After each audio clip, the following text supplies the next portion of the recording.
Shalom et bienvenue de retour en Israël avec Aline. Tout le monde sait que Jean-Baptiste baptisait ici dans les eaux du Jourdain, mais si je vous disais qu'il y a un autre endroit où Jean baptisait, un lieu mystérieux, plein d'eau, appelé Hénon, choisi par Jean pour poursuivre son ministère. Un lieu biblique transformateur, mais qui a aussi été oublié et perdu pendant des siècles. Aujourd'hui, nous allons retrouver Hénon. Alors, si vous êtes prêtes, commençons.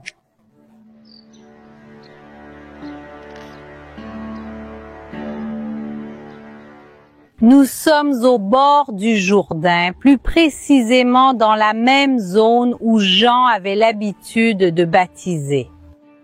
Cet endroit de nos jours s'appelle Kassar el-Yehuda.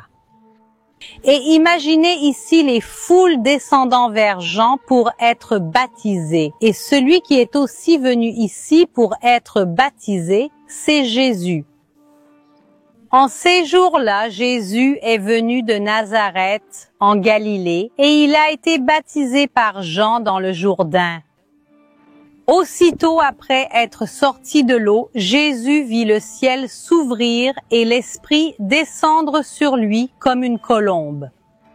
Alors une voix vint du ciel disant, « Tu es mon Fils bien-aimé, en toi j'ai mis toute mon affection. » Et cet événement marque le début du ministère et de la vie publique de Jésus. Vraiment un événement qui a changé l'histoire de l'humanité. Mais il y a un autre point intéressant.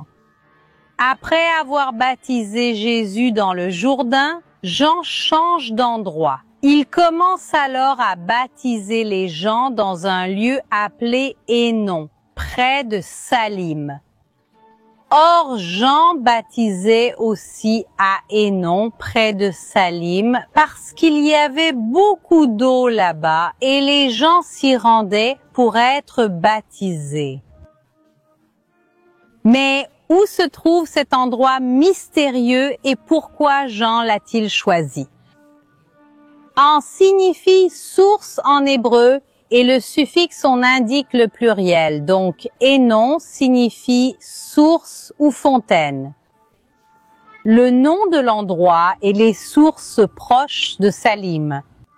Alors, notre première étape sera de chercher l'ancienne ville de Salim, et là nous trouverons les sources à côté. Venez avec moi à Hénon près de Salim. Allons-y.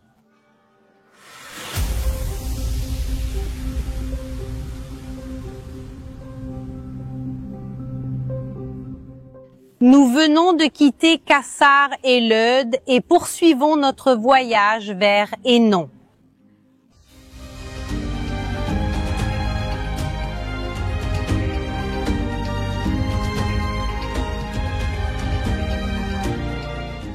Soyez les bienvenus à Tel Shalem que les spécialistes pensent être la Salim biblique.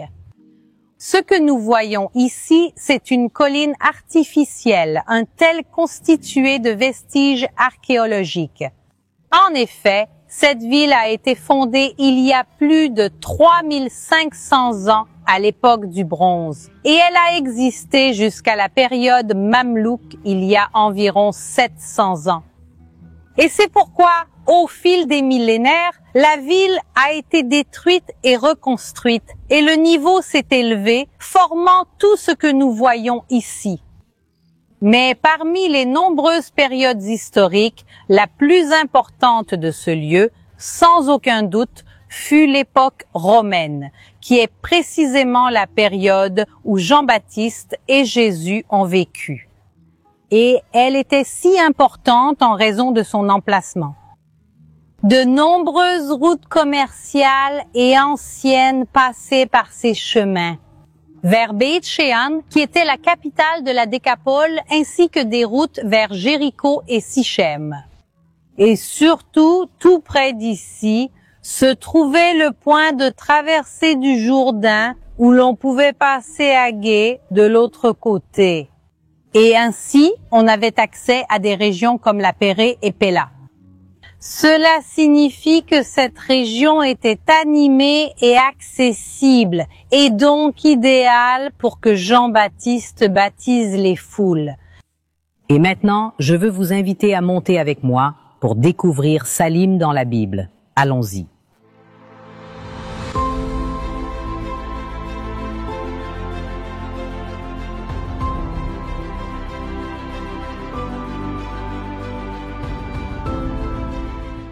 Maintenant que nous sommes montés, nous pouvons voir cet emplacement privilégié. Regardez, tout autour de nous, de tous les côtés, nous pouvons voir de grandes vallées. Et si nous continuons à regarder dans cette direction, cette montagne au fond fait déjà partie de ce qui est aujourd'hui la Jordanie. Et entre la montagne et nous se trouve le fleuve Jourdain. Nous pouvons voir à quel point cet endroit est facilement accessible et pour cette raison, il est tout à fait logique que Jeanne ait choisi cette zone. Parce que de cette façon, les foules, le plus grand nombre de personnes possibles pouvaient venir à elle pour être baptisées ici. Et nous avons aussi un autre indice. Eusèbe de Césarée, l'un des pères de l'Église, écrit au IVe siècle son livre Onomasticon.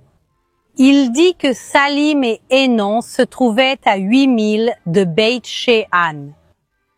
8000 Romains équivalent à environ 12 kilomètres modernes et exactement à 12 kilomètres d'ici, dans cette direction, se trouve Beit She'an.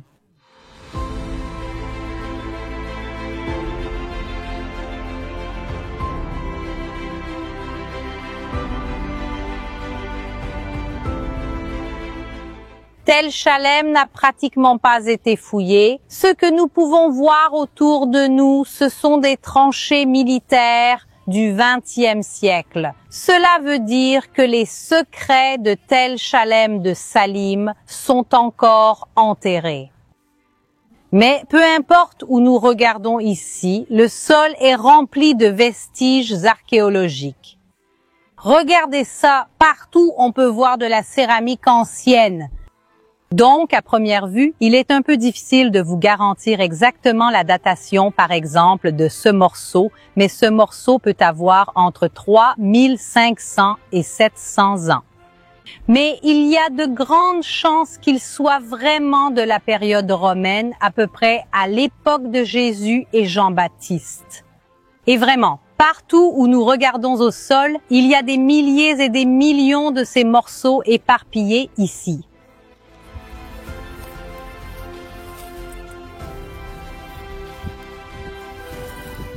Mais, même avec des fouilles limitées, ce qu'on a trouvé à cet endroit est choquant.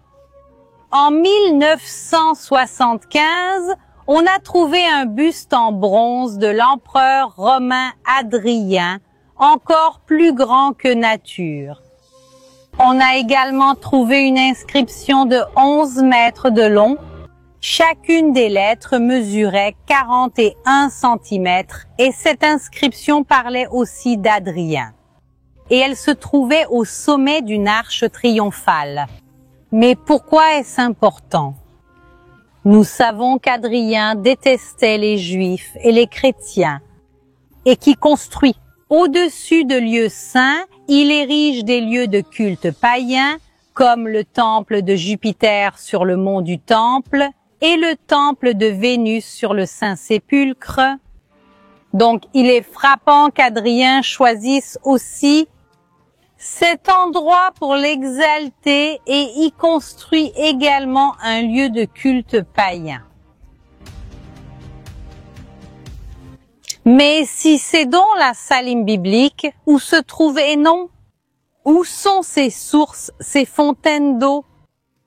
Nous pouvons voir ici, derrière nous, une grande quantité de sources d'eau. Le kibboutz Tiratzvi, qui est tout près d'ici, a pris une partie de ces sources et les a aménagées en élevage de poissons. Cependant, même après toutes ces modifications, nous pouvons voir qu'il y a ici une grande abondance d'eau, exactement comme cela est décrit dans la Bible. Imaginez Yohanan dans ses eaux et des milliers de personnes venant à lui pour se faire baptiser. Et maintenant, je veux vous inviter à descendre avec moi vers les sources d'eau afin de mieux comprendre le baptême de Yohanan le Baptiste. Venez avec moi.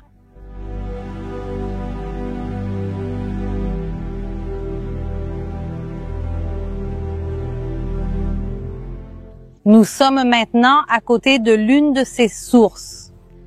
Et maintenant, imaginez avec moi à quoi ressemblait cet endroit avant que la modernité ne s'y installe. Imaginez ici Jean au bord de l'eau et des milliers de personnes venant à lui pour se faire baptiser. Baptême vient du mot grec baptizo qui signifie immerger ou plonger. Le baptême qui était pratiqué ici, donc, était un baptême par immersion et ce n'est pas Jean qui a créé cette pratique. Cette technique du baptême par immersion existait déjà depuis longtemps dans le judaïsme et s'appelait mikvé. Cependant, Jean ajoute une signification encore plus grande à cette pratique. Le baptême de Jean était un baptême de repentance et de rémission des péchés.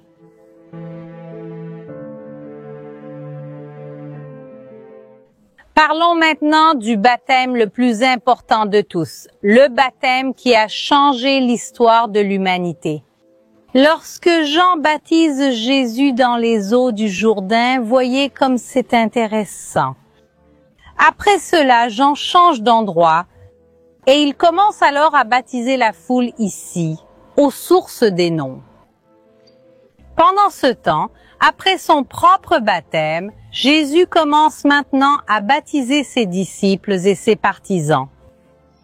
Jusqu'à ce moment-là, Jean le Baptiste était beaucoup plus célèbre et connu que Jésus. Jean le Baptiste avait déjà des milliers de disciples et de partisans, tandis que Jésus ne faisait que commencer son ministère et sa vie publique. Et certains des disciples de Jean ne comprennent pas ce qui se passe et commencent à être jaloux des foules qui vont vers Jésus pour être baptisés. Alors, une discussion s'est engagée entre les disciples de Jean et un juif au sujet de la purification. Ils sont donc allés voir Jean et lui ont dit, « Maître, celui qui était avec vous de l'autre côté du Jourdain à propos duquel vous avez rendu témoignage, baptise et tous vont vers lui. » Jean répondit, « Nul ne peut rien recevoir si cela ne lui a été donné du ciel. Vous-même êtes témoin que j'ai dit, je ne suis pas le Christ, mais j'ai été envoyé devant lui. » Celui qui a l'épouse, c'est l'époux. L'ami de l'époux qui est présent et l'écoute se réjouit beaucoup à cause de la voix de l'époux.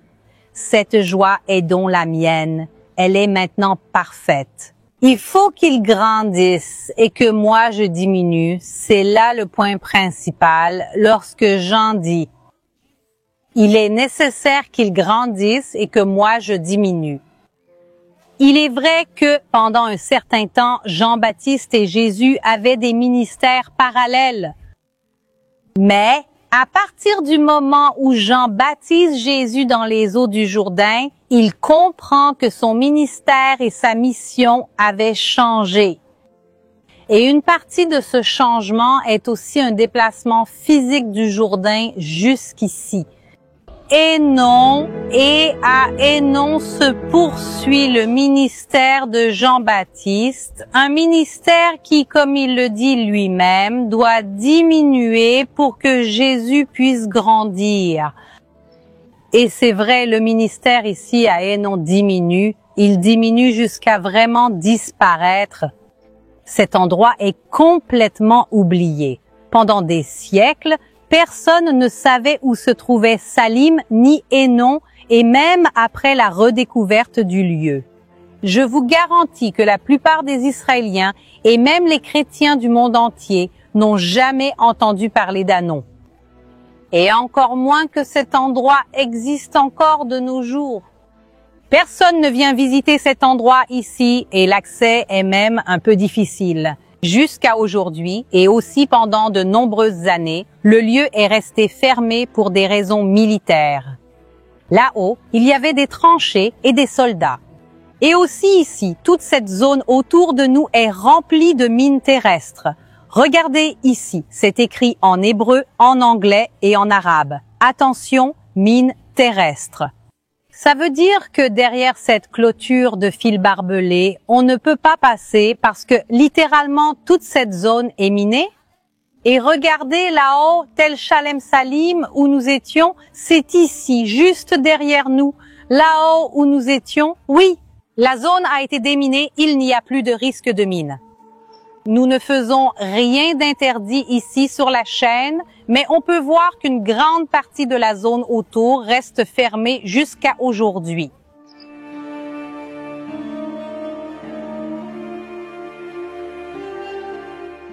Regardez comme c'est beau, ici on peut voir d'autres sources, d'autres naissances d'eau, vraiment une grande abondance. Et cela ressort encore plus si l'on considère que nous sommes dans une région sèche. Regardez les montagnes au fond, on peut voir qu'il y a très peu de végétation, justement à cause du manque d'eau. Et en tenant compte en plus de la période dans laquelle nous sommes maintenant en plein été. Et croyez-moi les amis, vraiment aujourd'hui il fait chaud et c'est pour ça qu'il y a une certaine quantité d'eau ici. On a même l'impression d'être dans une sorte d'oasis. Et quelque chose de très intéressant qui s'est passé ici en avril de cette année, c'est qu'ils ont pris l'une des sources et l'ont vidée. Ils ont retiré la majeure partie de l'eau, tout ce qu'ils pouvaient enlever pour effectuer des travaux de maintenance. Et quand ils faisaient les travaux de maintenance, des archéologues sont venus ici et ont pu constater une grande quantité de céramique, principalement de la période romaine, et même des morceaux de mosaïque de la période byzantine. Et la grande quantité de découvertes sur ce site montre non seulement que les sources existaient déjà, comme la Bible nous le raconte, mais aussi que des foules étaient attirées en ce lieu. Il y a une autre chose importante que je dois vous raconter. Ce ne sont pas les seules sources d'eau, les seules fontaines proches de Salim. À quelques kilomètres d'ici, il y a d'autres endroits avec de l'eau. Cependant, la plupart des spécialistes pensent que ce sont les véritables sources, pour plusieurs raisons. D'abord, parce qu'elles sont les plus proches de Salim, littéralement juste à côté et non pas à 5, 10 ou 15 kilomètres de distance. Aussi à cause de l'abondance d'eau, les autres sont bien plus petites. Et aussi en raison de la quantité de découvertes archéologiques à l'intérieur des sources et à proximité, même si aucune fouille archéologique approfondie n'a été réalisée. Cet endroit a un grand potentiel archéologique et biblique. Et vraiment, mon souhait profond et sincère est que tout d'abord, toutes les mines terrestres soient retirées de cet endroit. Ensuite, que le site soit ouvert et accessible à de grandes fouilles archéologiques. Qu'elles puissent révéler toute la vérité sur les sources d'Anon et aussi sur Salim. Et ensuite, que le site soit également accessible à tous. Et que le monde entier puisse venir découvrir un lieu aussi important bibliquement. Et que les gens puissent venir ici se connecter au ministère de Jean-Baptiste, qui a ouvert les portes au ministère de Jésus. J'espère que vous avez aimé la vidéo d'aujourd'hui. Si c'est le cas, n'oubliez pas de laisser un like et on se retrouve la semaine prochaine.